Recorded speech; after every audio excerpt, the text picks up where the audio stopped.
여러분 안녕하세요. 100일의 성경독 대행지에 오신 여러분들을 진심으로 환영합니다. 오늘 제45일차 10월 24일입니다.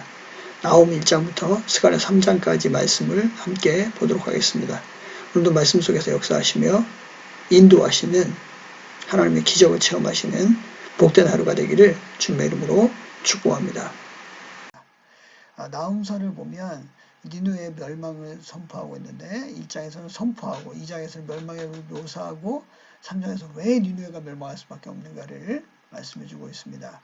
나홈서는 이름의 뜻이 나홈의 뜻이 위로하신다라는 뜻인데 죄에 빠져있는 니누에 대한 경고고 결국은 150년 전에 요나의 선포를 듣고 회개했던 니누에가 점점 교만해져서 타락한 상황에서 하나님의 멸망을 받게 된다는 거. 이 멸망을 바라보면서 하나님의 백성들은 또 위로를 얻을 수 있습니다. 니누의 성은 길이 50km, 폭 16km의 5개의 성벽으로 구성되어 있고 3개의 운하로 되어 있어서 이 운하로 둘러싸였기 때문에 바벨론 군대가 공격을 하지 못하고 있을 정도로 강력한 성벽을 가지고 있었습니다. 그런데 이제 이들이 술이 취해가지고 잔치를 베풀고 있을 때 강물이 범람해서 수문이 부서지고 결국 바벨론에서 니느웨가 정복을 당하게 되는데 그 이후에 이 도시가 티그리스 강의 범람으로 6m 정도의 모래에 덮였다가 고고학자에 의해서 그 성이 발견되게 되었습니다. 하나님께서는 나홈을 통해서 질투하며 보복하시는 하나님이시다. 하나님의 영광을 돌려야 하는데 그렇게 하지 못하고 교만해서 그들이 잘못되었을 때 하나님께서는 니누에를 가차없이 버리셨다고 말씀하십니다.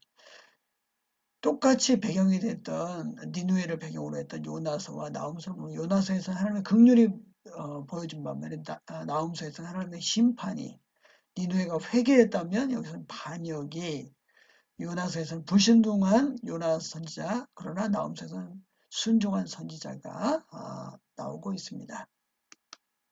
하박국서를 보면 하박국이 당시에 유행하던 자기 주변에 있던 그 불의에 대해 사람에게 항변을 하고 답변을 받게 되고 그 답변에 이 바벨론에 의한 유다의 멸망이라는 것을 알고 항의했을 때 하나님께서 두 번째로 답변하시고 세 번째 하박국은 기도로 자신의 신앙을 고백합니다. 하박국서를 보면 이제 하나님의 심판은 하나님의 방법과 하나님의 때가 있기 때문에 기다려야 되고 또 믿어야 되고 아무것도 없는 상황에서도 구원의 하나님을 의지하면 된다는 것을 말씀합니다. 하박국이란 말은 포용하다, 받아들이다라는 뜻을 가지고 있습니다. 하박국이 주는 교훈은 하박국은 정말 위대한 사람이었어요.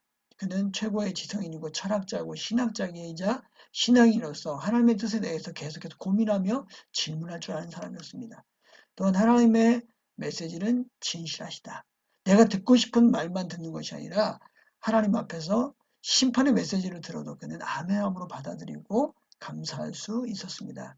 하나님은 세계를 경영하시고 세계를 통치하시는 분이고 모든 열국의 흥망성쇠가 하나님 손안에 있다는 것, 인간의 개인사도 다 하나님 손안에 있다는 것을 하박국은 보여줍니다. 또한 모든 상황이 변해서 내게 아무것도 남아있지 않다 할지라도 그것을 포용하며 받아들일 수 있는 사람이 되어야 한다는 것을 또 그분을 신뢰할 수 있는 사람이 되는 것이 우리의 삶의 목표임을 분명하게 나타내주고 있습니다. 스바냐와 학개서에 보면 스바냐는 유다의 심판을 1장에 선포하고 2장에서 열방의 심판을 3장에서 예루살렘의 심판을 선포하는 메시지였습니다. 학개는 성전 제거를 명령하고 새 성전의 영광을 보여줍니다.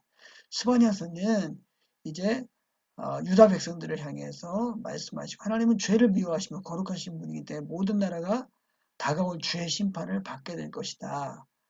그러나 하나님은 마지막에 그의 백성들을 숨겨주신다. 스바냐라는 뜻은 바로 여호와는 숨겨주신다라고 하는 뜻을 가지고 있습니다. 하나님께서 구원의 길을 보이십니다. 돌아오라고 겸손한 자들아 와서 겸손과 공의와 겸손을 구하라고 하나님께서 말씀하십니다. 분노의 날이 이르기 전에 그렇게 하라고 이야기하셨고 주변 나라들 역시 또 벌을 받게 된다고 말씀하십니다. 학개서는 이제 성전 건축이 중단이 돼요. 돌아온 백성들이 성전 건축을 시작했다가 중단된 지 16년 만에 주어진 말씀으로 다시 성전 건축을 시작할 수 있도록 백성들을 권면한 선지자였습니다. 학교에서 배경부 에스라 5장이라고 했었는데 1차 귀환의 성전 건축을 시작했을 때 약 15년 동안 중단되자 하나님 학교와 스가랴를 통해서 권면하시고 이제 뒤에 성전 파괴 후 70년 만에 성전이 다시 완공되었습니다. 성전을 건축하라는 것입니다. 성전을 건축하지 못했을 때 그들의 삶이 황폐했는데 이제 성전을 건축하면 회복될 것이라고 말씀하고 계십니다. 중단의 이유는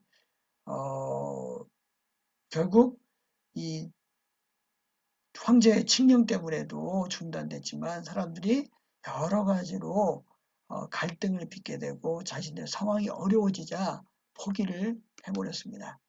그러나 하나님께서는 결국 사람들이 하나님의 일을 하기를 원하십니다. 스가랴서를 보면 스가랴서는 8가지 환상이 6장까지 쭉 나오고 이제 성전 재건 중에 있는 그런 상태였고 이제 7장부터는 이제 그들의 신앙적인 문제가 뭔지 9장부터 14장까지는 성전 재건 후에 하나님께서 오실 왕이신 메시아를 통해서 이스라엘 장례를 위로하신다는 것을 말씀해주고 있습니다. 스가랴서는 이스라엘의 축복력은 하나님께 대한 순종에 달려있다라는 것을 보여주고 스가랴라는 말의 뜻은 하나님은 기억하신다. 스가랴서와 학계는 공통으로 이제 성전 재건에 대해서 이야기했는데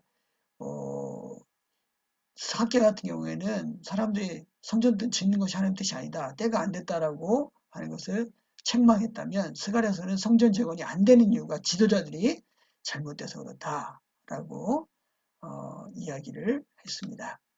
또한 하나님께로 돌아오라고 하는 구원의 메시지를 선포했습니다. 홍마를 탄 자와 내 뿔과 내 공장에다 홍마를 탄 자는 백성들을 보호하시는 메시아 하나님을 보여주고 내 뿔과 내 공장은 이스라엘 유다를 공격하는 적대 세력들을 말합니다. 청량줄을 잡은 자는 이제 청량줄을 가지고 예루살렘을 부흥시키고 예루살렘이 아무 죄가 없이 해방되었다는 것을 말씀해주고 3장에서 대제사장 여호수아의 이야기가 등장하고 있습니다. 하박국 3장 17절에 있듯이 비록 무화과 나무가 무성치 못하며 포도나무에 열매가 없고 감람나무에 소출이 없고 밭에 먹을 것이 없어도 여호와로 말미암아 즐거워하고 사는 것이 하나님의 뜻이다. 또 그렇게 사는 것이 우리의 행복이라는 것을 알 수 있습니다. 오늘도 여호와로 말미암아 만족하는 삶 되시기를 주님의 이름으로 축복합니다.